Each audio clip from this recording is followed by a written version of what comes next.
All right. Welcome back. It's Mech Red 2 here. And Ben Shapiro does not understand systemic racism once again. So let's take a look at the video that was posted a little while ago called Ben Shapiro Debunks Viral Systemic Racism Explained Video. Let's see what it has to say. Okay, so there's a video that is going around on Facebook and on YouTube. It's from ACT TV called Systemic Racism Explained. Makes some interesting arguments, and I thought it's worthwhile going through them a little bit. So we're going to play the video, we'll stop it, we'll discuss. This video is sponsored by the Benham Brothers' brand new course, Expert Ownership. You can learn to own a business without it owning you. Stick around to the end of the video to find out more details. This is Jamal. Jamal is a boy who lives in a poor neighborhood. He has a friend named Kevin, who lives in a wealthy neighborhood. All of Jamal's neighbors are African American, and all of Kevin's neighbors are white. Because Jamal's school district is mostly funded by property taxes, his school is not very well funded. His classrooms are overcrowded, his teachers are underpaid, and he doesn't have access to high-quality tutors or extracurricular activities. Kevin's school district is also funded by property taxes, so his school is very well funded. Yeah, the fact that schools are funded by property taxes is insane to me. Just because it completely disadvantages poorer areas and poorer communities, because the less your house is worth and the houses around you are worth, the lower the funding that your school gets, which means the kids in that area don't have a decently funded education system. I don't know why we do it this way, but let's see what Ben has to say about it.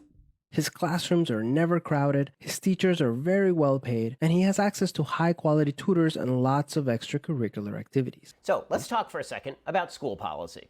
The reality is that if you wanted Jamal to be able to go to Kevin's school, what you'd want is something called school vouchers. No, the thing is, school vouchers don't fix the problem, because we don't want Jamal to go to Kevin's school. What we want is for Jamal's school to be better. If Jamal's school is better, then there's no reason for him to go to Kevin's school. There's no reason for him to have to get a voucher, to have his parents drive him across town, because they're not going to send a bus out to pick Jamal up because they're outside of district. When I was in high school, went to a school that was outside of my district, and I had to drive there. Luckily, by the time I started going to that school, I was able to. I had my driver's license, I had a vehicle, I had everything I needed. However, not every family has those resources, and if your parents are working 2 and 3 jobs, or if you have a single family household that's working 2 or 3 jobs, they don't have the ability to drive you across town every single morning and pick you up, and the bus is not going to take you home. You want people to be able to move away from their school districts. One of the chief reasons that Jamal is confined to his local public school is because of Democratic policy that has decided that you must go to school in the district where you live. And this is also why a lot of people have left lower income areas and moved out to higher income areas specifically for better public schools. Okay, so the idea that people have left lower income areas to go to higher income areas is true. But that doesn't fix the problem of the low-income areas. Telling people to go to another school does not fix the problem. All it does is continue making that school poorer and inundate a school that is well-funded with more students. And it doesn't matter how well your school is funded. If it has too many students, they're not going to get a quality education. So if you have all the poor kids going to the rich kids' school, they're not going to get a good education because that school is going to be overpopulated. Those teachers are not going to be able to give those students the necessary attention that they need to learn well. There's going to be too many kids in any given classroom. They're going to have to buy more books. They're going to have to buy, in this day and age, more computers for those students to use during class time. It's not going to work. You're taking a problem from one area and just putting it in another area, rather than fixing the problem. And you're creating 2 problems instead of fixing one. So if you want Jamal to have the same educational opportunities as Kevin, perhaps you should have school vouchers for private schools, or perhaps you should have charter schools, which is what Mayor Bill de Blasio in New York is fighting against, or perhaps you should break the teachers' unions, which are costing a fortune, particularly on... I'm sorry, not every parent can afford to pay for a charter school. They're very expensive. They're very expensive schools to go to. My cousin went to a charter school, and her parents had to pay, my aunt, as far as I understand it, had to pay for both of her kids to go to that school because it was a charter school. It's not feasible for the low income in America to go to a charter school on a disproportionate level in areas where they're not spending enough taxpayer dollars. So I'm all for improving Jamal's schools. I'm also all for Jamal having all the same educational opportunities as Kevin. The problem is most Democrats are not. Kevin and Jamal live only a few streets away from each other. That's because Democrats realize that sending Jamal to another school isn't fixing the problem. So how come they're growing up in such different worlds with such different opportunities for success? Well, I could tell you why. Let's see what Benny Boy has to say. The answer has to do with America's history of systemic racism. To understand it better, let's look at what life was like for Kevin and Jamal's grandparents. In order to understand what's going to happen in this video, you have to understand how systemic racism is being defined. Systemic racism is a really amorphous term. It could mean many things. It could mean that the institutions of today are racist, in which case everyone would oppose them. Or it could mean that all inequality is explainable by racism, which of course is not sustainable. It's not a good argument. Not all inequality, but a large portion of the inequality that black people in this country face is due to systemic racism through generations of oppression. We're not saying that it explains all inequality. Nobody is saying that, but it is a good explanation for a large portion of inequality. The argument that this video is going to try to make is that all of history has meaning. And that is true. History does have consequences for today. Amazing. He admits that history has meaning, but he's going to try and explain it away. I guarantee it. The problem is, as we'll see, the video tries to explain all inequality with reliance on history and no inequality with response to exacerbating levels of income inequality, exacerbating levels of single motherhood. Why do you think those things exist, Ben? Exacerbated levels of income inequality due to generations of financial disenfranchisement and systemic racism would explain that. The overpopulation of our jails in relation to race would explain a lot of the single motherhood. Yes, personal choice does come into that, but that's affecting white people as well, because women can have jobs nowadays. Back in the day, which was a Wednesday, by the way, but back in the day, that's a Dane Cook joke. Back in the day, women didn't have the same opportunities to work. So if you had a shitty husband, you were stuck. You were stuck being married to an asshole, and you couldn't leave. If you got pregnant out of wedlock, you got married to that person, and you didn't have a choice. So yes, we're seeing a larger number of single motherhood in America today. But there are explanations for that, and a lot of them have to do with race, Ben. Personal decision-making, or any of the other variables that could come into creating the gaps we see today. Decades after the Civil War, many government agencies started to draw maps dividing cities into sections that were either desirable or undesirable for investment. This is true. Practice was called redlining, and it usually blocked off entire black neighborhoods from access to private and public investment. Banks and insurance companies used these maps for decades to deny black people loans and other services based purely on race. Historically speaking, owning a home and getting a college education is the easiest way for an American family to build wealth. Traditionally, yes. In modern day America, a college diploma does not necessitate you being able to get a good job. It is a requirement to get an entry-level position, and many places require years of experience to get an entry-level job. A college diploma does not guarantee success or wealth in this country anymore. But when Jamal's grandparents wanted to buy a house, the banks refused because they lived in a neighborhood that was redlined. So Jamal's grandparents were not able to buy a home, and because colleges could prevent them from attending through legal segregation, their options for higher education were really scarce. So let's talk about redlining. Redlining became illegal in the United States as early as 1968. The Equal Credit Opportunity Act was followed by the Home Mortgage Disclosure Act of 1975, which was a predecessor to the Community Reinvestment Act, both of which were an attempt to ensure that people who are living in low-income minority neighborhoods could actually get loans. And these things were very effective. You see, yes, what he said is true, that it was made illegal to do those things. But just because something's illegal doesn't mean it doesn't happen, Ben. The Equal Pay Act, passed in, I believe, the 70s, I don't remember the year, made it illegal to pay women less than men based on their gender. Yet we still see a pay gap, a wage gap in America today. It's not 77 cents, but it still exists. It's somewhere, as far as last I checked on the numbers, it was around 95, I think, cents. So there's still a slight pay disparity. It's illegal, and there are extenuating variables that could account for that, but it doesn't change the fact that it's still there.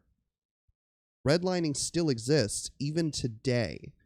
They just have to find other reasons to do it other than you're black or you live in a black neighborhood.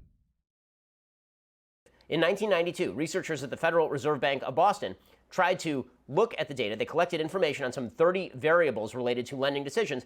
They found that virtually all of the difference between minority and non-minority denial rates was explained by those variables. A reanalysis of that information found that black-owned banks were actually lending to white-owned businesses at higher rates than they were lending to black-owned businesses. Furthermore, if it seemed that banks were discriminating against black borrowers on the basis of they needed to have higher credit qualifications, what you would see is lower default rates from black clients of banks, from people who are borrowing money from banks in the black community. There are zero studies that show any of this. So the bottom line is this. Redlining was an evil and awful policy. It was made illegal in the 1960s. By the 1980s, the banks were not lending at disproportionate rates. In fact, if you look at among different communities, as Thomas Sowell has pointed out, Asian Americans get loans more easily than white Americans. That does not mean the banks are being racist toward white Americans on behalf of Asian Americans. That's because a large number of Asian Americans are wealthy businessmen who immigrate from China and have the capital and the resources available to them by virtue of having money to secure those loans. If you're rich, it's very easy to get a loan. If you're poor, it's very difficult. I'm sorry, Ben. Those is just the facts. I know you love facts, Ben. They don't care about your feelings. When it comes to college education, it is also worth noting that, yes, there were many universities that were segregated. There were many universities that did not allow black people to attend. Since the 1970s, the most prominent measure that has been used in order to admit black students to major universities across the country has been affirmative action, which actively discriminates against people who are not black in favor of black applicants, specifically by ensuring that black applicants don't have to have the same test scores or GPAs in order to get into those same schools. So not only has policy been corrected, it's been overcorrected in these. No. Oh, no. It has definitely not been overcorrected, especially since black Americans growing up do not get the same quality education on average that white Americans do because they're living in poorer neighborhoods. And therefore, due to the fact that our schools are funded by property taxes, their schools have less funding and they get a shittier education. Compensating for that financial disparity as far as education, by allowing black students into schools with lower test scores, allows them to achieve the same level of education that you were able to growing up in a rich white neighborhood, Ben. These areas. Kevin's grandparents, on the other hand, got a low-interest loan to buy their first house and got accepted into a handful of top universities, which traditionally only accepted white students. This opened up a wealth of opportunities that they were able to pass on to their kids and grandkids. Yes. Basic assumption of this video is that if your grandparents are rich in the United States, this means that you are rich in the United States. And that if your grandparents are poor in the United States, that means that you are poor in. Yes. We have stickiness at the ends of our economy. If you are born rich, you are more likely to die rich. And if you are born poor, you are more likely to die poor. So if your parents were rich, more than likely, you're going to be rich. And being rich does not necessarily mean being a millionaire or a billionaire. Being upper middle class to the vast majority of Americans is considered being rich because you're not food insecure. You don't have to worry about how you're going to pay your rent or your mortgage or your electricity or your car note or your insurance or your healthcare bills or anything like that.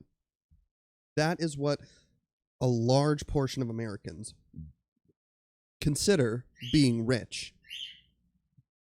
Just because you're not a millionaire or a billionaire does not mean you're rich. In the United States. This is factually untrue. The reality is that income changes over time, that there are an enormous number of people in the United States by percentage who are able to rise from poor to middle class and their children from middle class to wealthy. The biggest problem that we have in the United States right now is not a historic wealth gap. The biggest problem we have is an income gap in the United States. And there's some fascinating statistics surrounding this. There was a Harvard study recently. So we have an income gap, but not a wealth gap, despite the fact that the richest 100 Americans, 100 individuals, 100 people in America own more wealth than the bottom 50%. That means 100 people have more money, more resources, more capital than over 170 million people. That is a wealth gap. And the fact that wages have stagnated, despite the fact that the cost of living has gone up, accounts for the earnings gap that you tried to explain the situation away with, Ben. Because capitalists exploit their lower wage employees with slave wage labor, creating this problem. When I was working at a telecommunications company, I made $40,000 a year. Not a bad wage. However, the CEO of that company made $40,000 a day. He made 365 times more than I did, and I was a supervisor. I wasn't even the lowest paid employee at that company. 365 times. I believe something like 70 years ago, I believe, there were regulations on the stock market that prevented the highest paid employee at any given company from making more than 40 times the lowest paid employee, which is why we had such a robust middle class. And then the next Republican president took over and gutted those regulations. And now we have the massive income disparity that we have, which created a wealth disparity. Just facts. That showed that black males who were growing up in the same household incomes as white males were actually underperforming their white male counterparts, even in high income neighborhoods. You would think that all of this might imply racism, except for one inconvenient fact in the study. Black women. It does. Black women also have the feminist movement working for them that is working on that wage disparity between men and women. They have two factors working for them. They have equal opportunity measures, and they also have the feminist movement working towards getting equal pay for women. It doesn't solve the problem completely, but they have more going for them as far as ways to mitigate these problems than black men do. Who are growing up in the same high-income neighborhoods as white women growing up in the same high-income neighborhoods. Black women were performing at exactly the same or higher rates than white women in those neighborhoods, which would suggest that there are other factors at play other than simple racism. Furthermore, the basic idea that most wealth in the United States is inherited and that millionaires are really only millionaires because their parents were millionaires, that really isn't true either. There are a lot of millionaires that inherited their wealth. Look at our president. He inherited millions of dollars. He was able to build that, sure, into billions through unscrupulous business practices, not paying people, things of that nature, but he did inherit a large portion of his wealth. But not every billionaire and millionaire inherited their wealth. They were able to secure capital to build a business, which then they were able to exploit the labor of the people that were working beneath them for their own profit, without having any sort of regulations as to how much more they can make than the lowest paid employee at their company, like there was 70, 80 years ago. I don't remember the exact timeline, and I'm not looking it up right now. Vast majority of millionaires and billionaires are people whose parents were not millionaires and billionaires. Chris Hogan, who's a black financial expert, he did a survey of 10,000 people, and what he found was that of those 10,000 people, 74% of millennials believed millionaires inherited their money, 52% of baby boomers did. Hi, Ben here. Why are you hating on a playa? So I doubt you're Ben Shapiro, trolling through, Twitch. However, I disagree vehemently with a lot of the things that Ben has to say. He's very disingenuous. A lot of the things that he says are appeals to emotion, and he's just not good at making arguments. And by that, I mean he's not good at answering questions. When he's in a debate, when people are asking him questions and they ask him a hard question that he can't answer, he just rephrases the question into a question that he can answer that has nothing to do with the question that they asked. I dislike him, and I think he's wrong, and I'm responding to his videos. But only 21% of millionaires received any inheritance at all. Just 16% inherited more than $100,000. Only 3% received an inheritance at or above $1 million. In reality, the best path toward wealth in this country is income mobility, not inherited wealth. I mean, being white has to help with that, but being able to secure capital to create a business, to exploit the labor of your workers for your own profit has a lot to do with that. The fact that we don't have protections and regulations to protect those workers is why we have this income inequality. I'm with you. The majority of millionaires didn't inherit their millions. I mean, there are trust fund babies, but they aren't. They're the exception, not the rule. Yes, but capitalism is what allows them to do these things.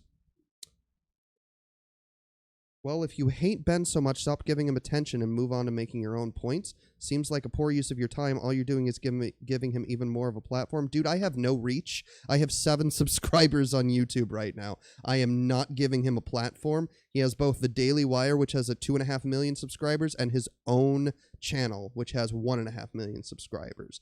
I'm not helping him by explaining why he's a dumbass. This opened up a wealth of opportunities that they were able to pass on to their kids and grandkids. Even as late as the 1980s. That's another thing that people like Benny Boy here don't take into account. It's not just money passed down to your children and your grandchildren. It is resources such as houses, education, and connections in the business world. A lot of people, if your father is a high executive at a tech company and you get a degree in tech, your dad can get you a much better job than somebody who doesn't have those kinds of connections in that industry. Those are resources that can be inherited by your parents and their grandparents and your grandparents being advantaged in previous generations. Seems like you're a little jealous of Ben to make a whole show about this man. He's kind of cute, not gonna lie, fam. I'm not making a whole show about him. I've reacted to other things. I just happen to be reacting to Ben right now. An investigation into the Atlanta real estate market showed that banks were more willing to lend to low-income white families than to middle or upper-income African-American families. As a result, today, for every $100 of wealth held by a white family, black families have No, they like Ben. $5.04. Sorry, I'm talking to my wife. A 2017 study confirms that redlining is still affecting home values in major cities like Chicago today. That's what I was talking about earlier. Redlining is still happening today. Even if the banks are not actively doing it, the fact that it happened in the past is still affecting those communities. It sounds like he's explaining himself. Are you pro Ben? I'm assuming he is. Ben is an ass. Who do you like? Why are you defending him if you think he's an ass? This explains how Kevin and Jamal inherited vastly different circumstances. As it turns out, there are some complicating factors that don't get cited in this video with regard to this data. The Federal Reserve Board economists tried to explain that this data did not take account of differences that were not income-based, things like liabilities, employment history, credit record, and other relevant variables that should have been considered. It should not be particularly surprising that discrimination in the past has impact on the actual income of people who are living in the areas that were denied loans. That's exactly what this video is explaining that you're trying to dismiss. You're admitting it and then explaining why it's wrong. You've spent the last 8 minutes doing so, Ben. I'm sorry. You can't just admit the point after spending 8 minutes explaining why, and I'm assuming the next 10 explaining why it's false.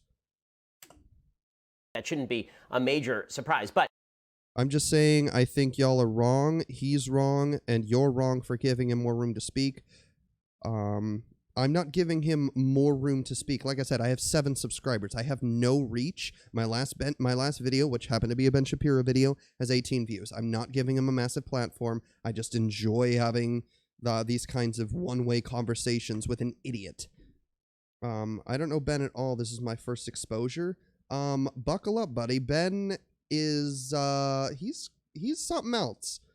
He's very famous on the internet for wrecking the libs with facts and logic, but a lot of the times liberal students, which is where these videos come from.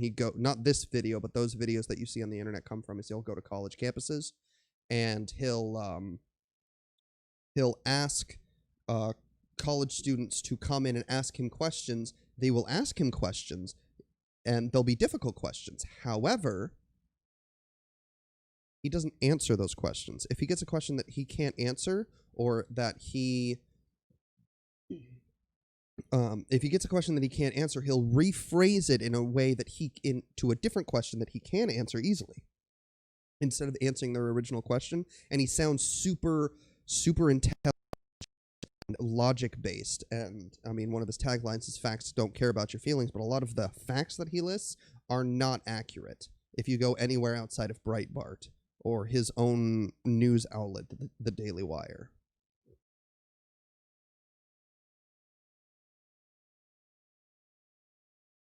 Do you think your wife would want you to be hanging out with her more and investing in your relationship, or talking smack on a famous person you don't even know to 7 viewers? My wife is sitting right here playing video games. She knows I enjoy this. She's enjoying herself. Why are you critiquing my relationship? If you're not enjoying this, keep scrolling, buddy.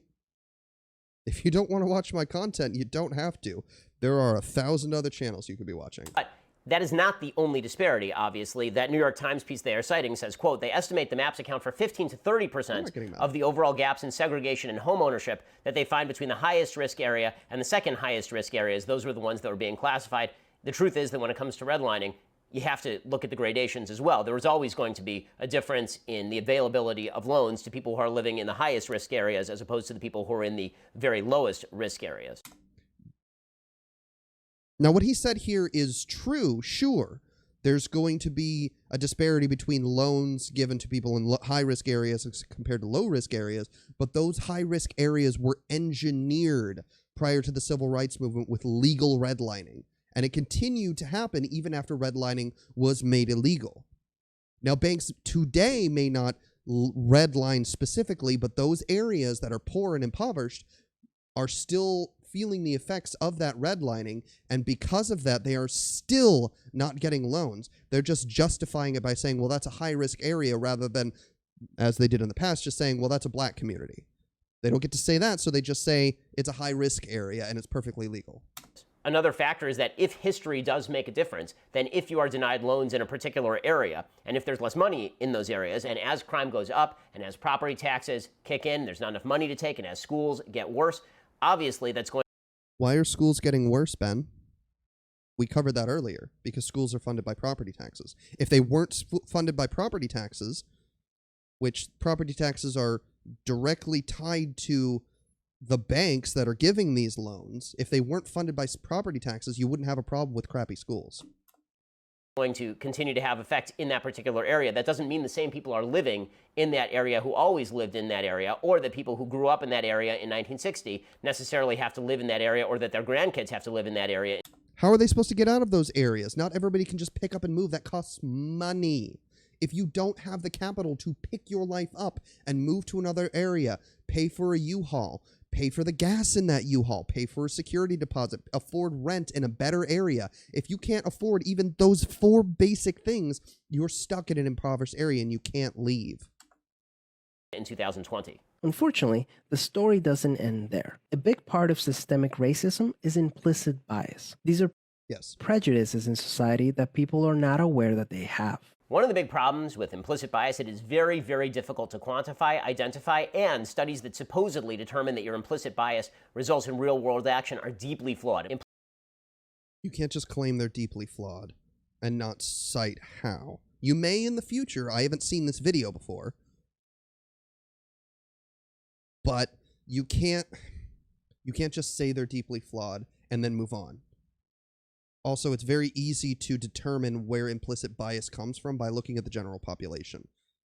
Sociologists do this all the time. It's kind of their job. Implicit bias assessment tests, for example, are so significantly flawed they are virtually unusable. How? How are they flawed and unusable? Let's go back to Kevin. You see, he doesn't address it. He doesn't address how they're flawed and unusable. He just throws it out like it's a fact. Now, I don't have a sociology degree, and I'm not involved in those studies, but people who are educated on those problems and those processes that conduct those studies are.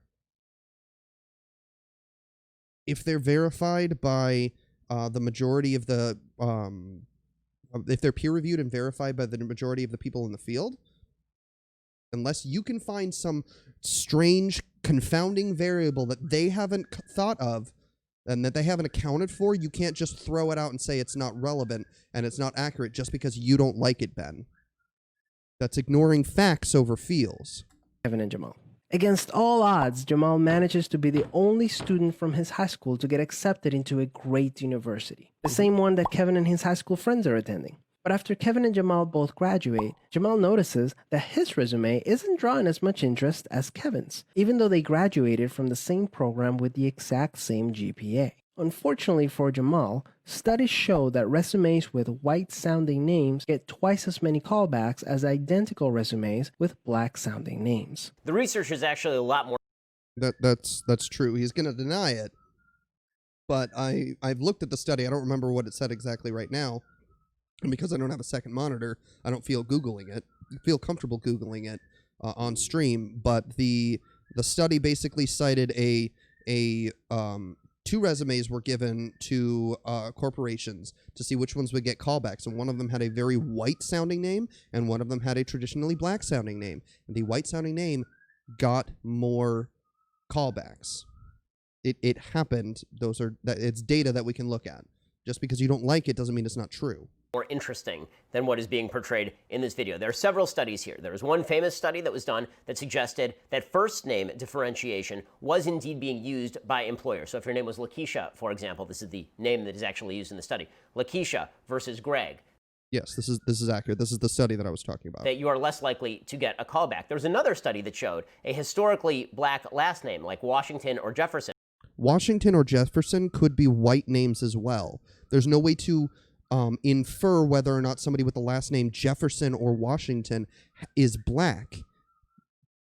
And do you know why that is? Because slave owners would change the surnames of their slaves to their own to assert their ownership of them, which is why you see a lot of Jeffersons and Washingtons. And when slaves were freed during slavery, they would change their surname to Freeman, like Morgan Freeman. That's a very famous person that has that surname. That's because they identified themselves as a free man and no longer a Washington or a Jefferson. You can't infer that a Washington or a Jefferson, just based on the last name, is a person of color.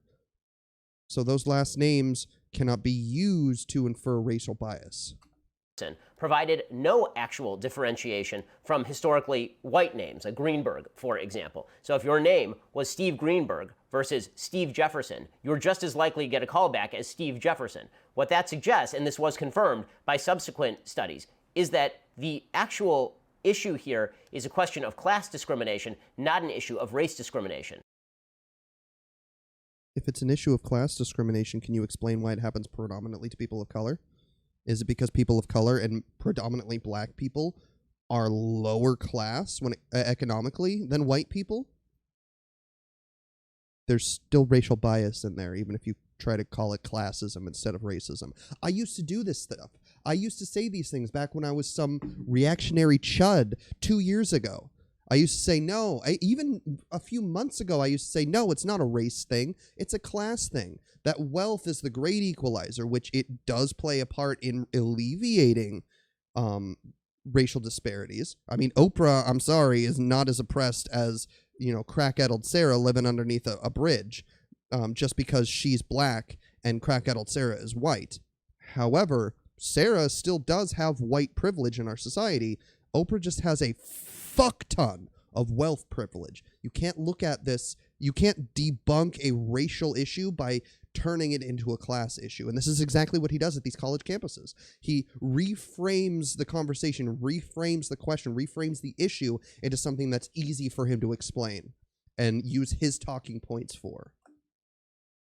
In other words, the reason that people are discriminating against Lakeisha as opposed to against Steve Johnson or Steve Washington is because people are actually using the first name as a stand-in for social class. They are figuring that if you were named... No, it is not a stand-in for social class. It is a stand-in for race.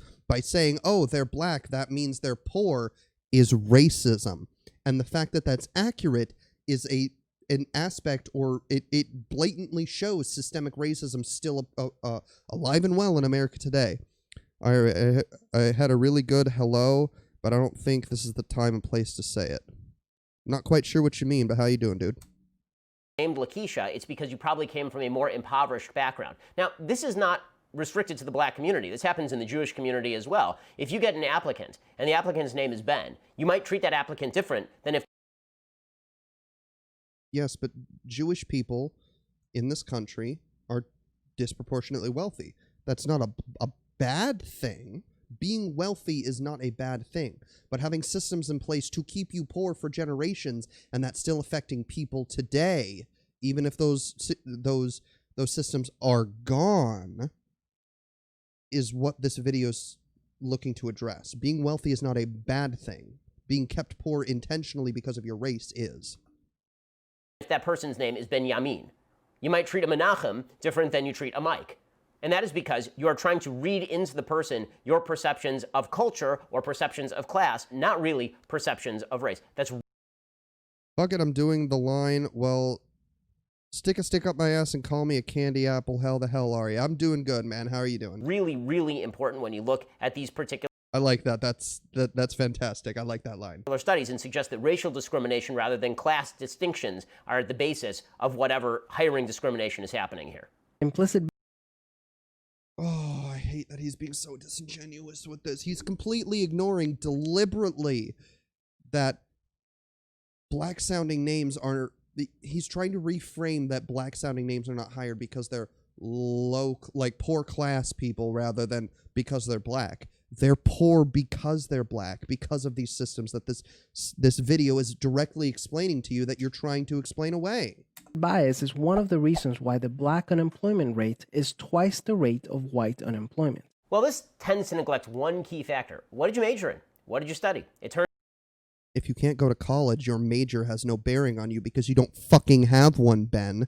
If you went to a shitty school and got a poor GPA because you got a shit education, all the affirmative action in the world is not going to help you. Turns out that people who major in education aren't going to do as well as people who major in engineering. And that's disgusting. Our teachers should be paid much, much better than they are now. Engineers are important, but teachers are importanter. That's not the word. Anyway. According to research from the Center on Education and the Workforce at Georgetown University, this is a quote from PBS, African-American college students are more likely to pursue majors that lead to low-paying jobs, setting up many for future debt and underemployment. Over time, these occupational choices contribute to the wealth and opportunity gap between whites and blacks that spans generations. Anthony Carnival, who's the director of the program, says, blacks have only been able to go to college for less than a century in this country. That's the bird going off again. Shut up, Theo. I'm trying to record a video. Let him out. I don't know. Maybe the internet wants to meet Theo. Fuck, I forget what I was saying. Let's go back. From PBS, African-American college students are more likely to pursue majors that lead to low-paying jobs, setting up many for future debt and underemployment.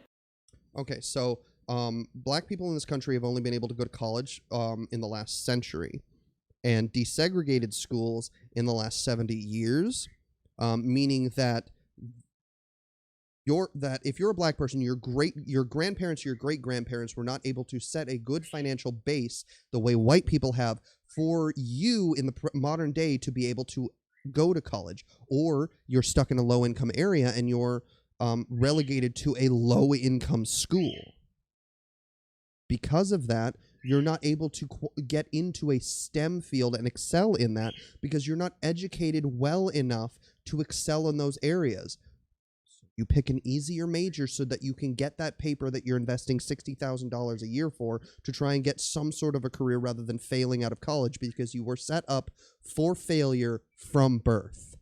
Over time, these occupational choices contribute to the wealth and opportunity gap. I mean, that's what I would do, and I'm white, so. Between whites and blacks that spans generations. Anthony Carnival, who's the director of the program, he says basically African Americans have been going to the right church but sitting in the wrong pew. In a way, they are using education to climb the social and economic ladder, but they're being steered toward majors that will make them low earners. So, in other words, there are several confounding factors that are not being taken into account in this video. 1, what college did you go to? 2, what did you major in? And 3, what kind of job did you get afterward? You can see evidence of systemic racism in every... $1 million. In reality, the best paths Shoot, where are we to at? real-world action are deeply... same Fuck, I GPA. hit the wrong button. For example, this is the name that is actually used in the study. Lakeisha. The applicant's name is Ben. You might treat that applicant different than if that person's name is Benjamin. You might treat a Menachem Here we are. Of systemic racism in every area Hi, everybody. This is Theo. He's an asshole, and he's gone. of life. The disparities in family wealth, incarceration rates, political representation, and education are all examples of systemic racism. Yeah, and they didn't even go into the incarceration rate, which plays heavily into the financial disenfranchisement of people of color in this country. Now we reach the crux of the matter. The basic idea here is that any inequality can be chalked up to systemic racism. Not any, a large portion of it. You can't just say, oh, there are other reasons why people are financially disadvantaged or advantaged. That means that systemic racism isn't a thing. You don't get to just say that. It still exists, even if it's not the only reason. But for people of color, and black people in particular, that is a major reason why they are financially disenfranchised in this country. We are now ghost hunting. Notice, It's not ghost hunting, Ben. You just need to say that it is, because that's what the people on your side want to hear. they've said nothing in this video about incarceration. Nothing about incarceration. The simple assumption is that if Yes, this is a long video, and they don't have time to go through every single issue. Like, I stream on Twitch. I did a stream of your show with Joe Rogan last night, and I got through half of it, and it was a 2-hour-long stream that I uploaded to YouTube. And my click-through rate, my average view time is a couple of minutes, because people don't generally want to sit through an hour-and-a-half long video explaining every aspect of systemic racism. They just want to hit big points so that people can get the message and maybe fill in the gaps later. more black people percentage-wise are arrested than white people, that must be due to systemic racism and not due to the number of crimes being committed by individuals who make a decision to commit a crime. Are you 1350ing me, Ben? Please tell me you're not hitting me with a 1350. Systemic racism plays into that. If you are poor, if you are impoverished, if you are destitute, and the only option available to you is crime, and the only option available to your parents and your grandparents was to pursue a life of crime to make ends meet, and that's all you were raised to know, that's going to play a heavy influence into the decisions that you make. It's nurture over nature. Sorry. If all you know is pick up a gun and rob a store, and that's how you pay your bills, if that's the only way that you're taught is an effective way to make ends meet, because for generations, people of your race have been fucked in this country, that's going to play into why you make that decision. It's not just somebody woke up one day, somebody was born and woke up one day and decided, I'm going to be a criminal for no reason, without any sort of outside influence. When it comes to representation, the truth is there are many, many black Americans in Congress. We've had a black president of Yeah, it's way disproportionate, though. the United States. People choosing to run. We had a black president. Racism is over. Did you know, honey, that racism's over because Obama? Racism's over because Obama, guys. Obama happened. Racism is no more. Got him. Oh, man, I can't believe he owned me with his facts and logic like that. And people choosing to vote, that is an aspect of American freedom. And when it comes to education, there are plenty of affirmative action programs that exist at virtually every major university. In fact, there are entire university systems, like the University of California, that have gotten rid of the SAT and the ACT as admissions criteria specifically because they weren't allowing enough minority students to attend.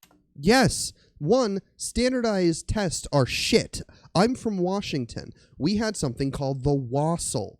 And our governor, I believe it was our governor, or either that or our state representative, took the WASL when people were complaining about its difficulty and its ineffectiveness to as accurately determine one's education level. He took it to say, hey, I can pass it, why can't you? The dude fucking failed. I think it was a chick. I don't know. They fucking failed. It was a woman? Yeah. Yeah, it was a female politician, took the test and failed the WASL. Shortly after that, the WASL was repealed because it was determined that that test in particular, and it looks like it's happening the same way with the SAT and the ACT, is not an accurate determination of your intelligence level or your level of education. And this also plays into what I've been repeating over and over and over again during this video, that if you are from a poor area, your school is going to be underfunded. If your school is underfunded, you're going to get a shitty education. If you have a shitty education, you're going to have poor test scores because you don't have the academic knowledge necessary to perform well on those tests. And if you can't perform well on the SAT and the ACT, which, yes, affirmative action does deal with because of these issues, if you can't perform well on those tests, you don't have a chance in hell at getting into a good college. I scored relatively well on the SAT. I still had to go to a community college. I ended up having to drop out because my personal life fell apart and I ended up homeless briefly. And I never ended up going back because of the financial burden, which is a completely different video. But, get off the camera, buddy. But I scored well on them, and I was still not able to get into a university. And I'm not blaming affirmative action for me not being able to get into that university. So to attribute all inequality to systemic racism is simply to say that everything you don't like must be due to systemic racism. Unfortunately, the biggest challenge with systemic racism is that there's no single person or entity responsible for it, which makes it very hard to solve.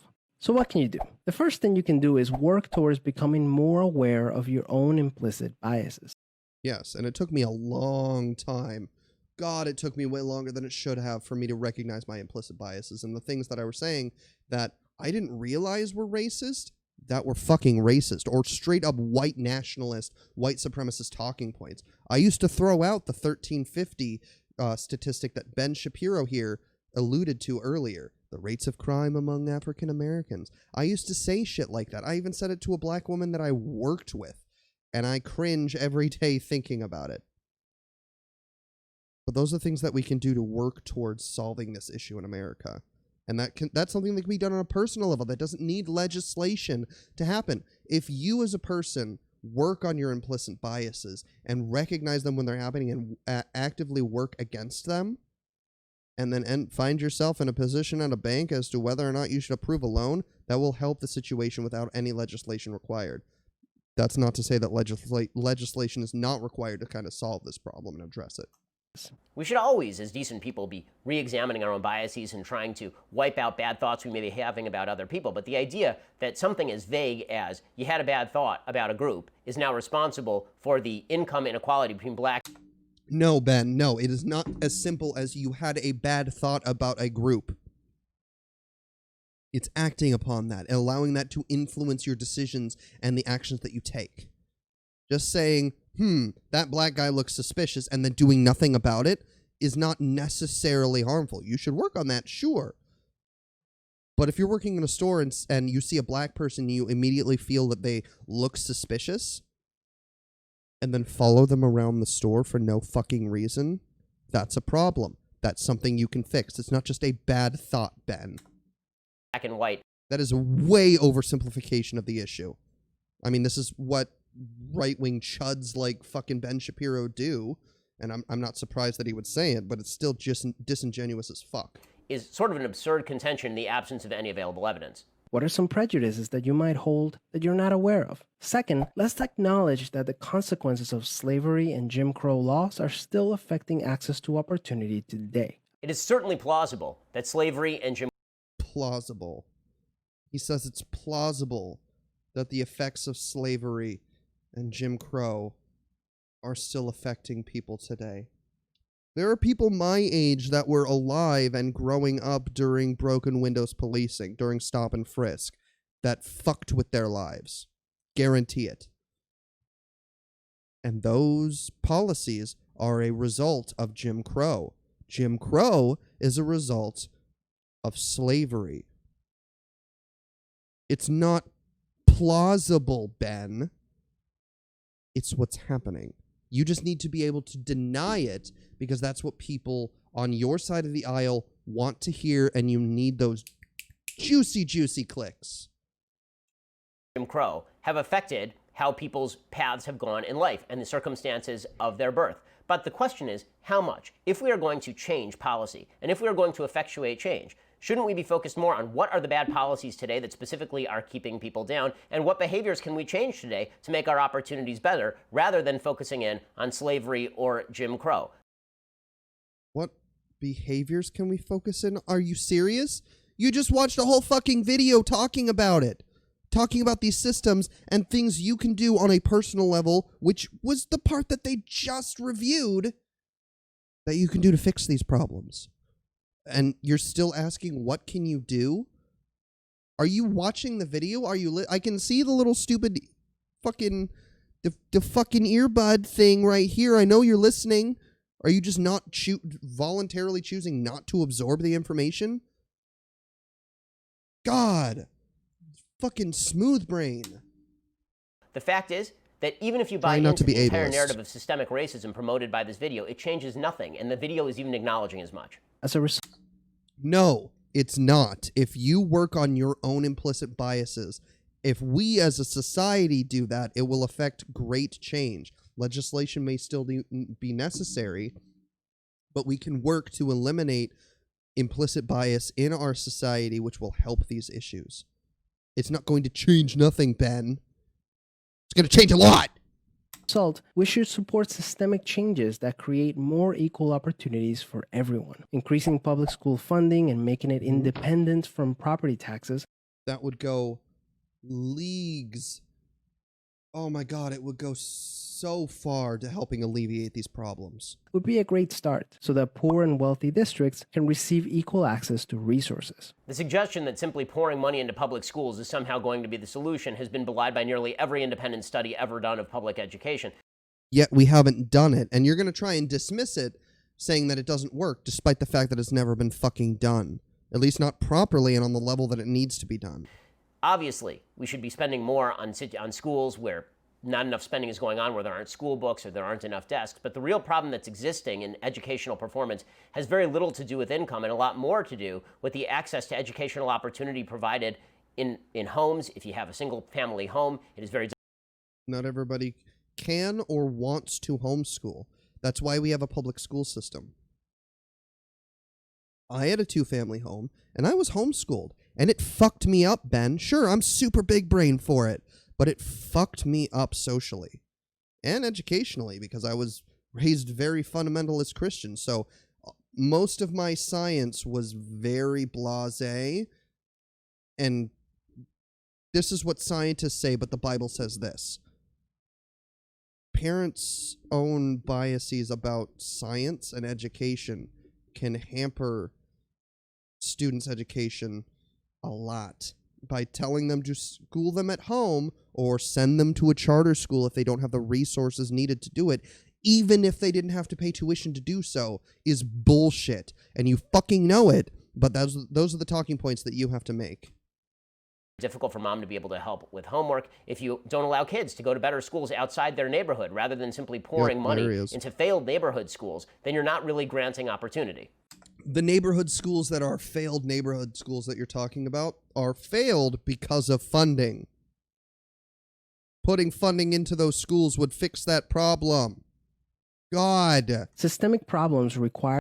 How much more do we have on this video? Fucking 2 minutes. Jesus Christ. Systemic solutions. Luckily, we're all part of the system, which means that we all have a role to play in making it better. Yes. Peace.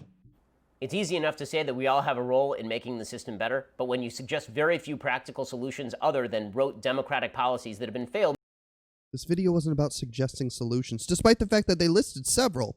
This video wasn't about suggesting solutions. It was pointing out a problem and making sure people were aware of it, people in power, potentially, or people that will eventually be in power are aware of these issues so that they can address them when they get there.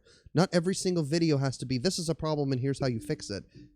There are plenty of videos and information on the internet of, this is a problem. How do we fix it? What do you think? And they did list reasons or they did list ways that we could work on these issues in this video. nearly every time they've tried. It makes it difficult to believe this isn't just a political ploy, rather than an argument in favor of bettering individual human lives. To deny the effects of history would be idiotic. History obviously has consequences. And that's what you're doing, Ben. You're right. You are a fucking idiot.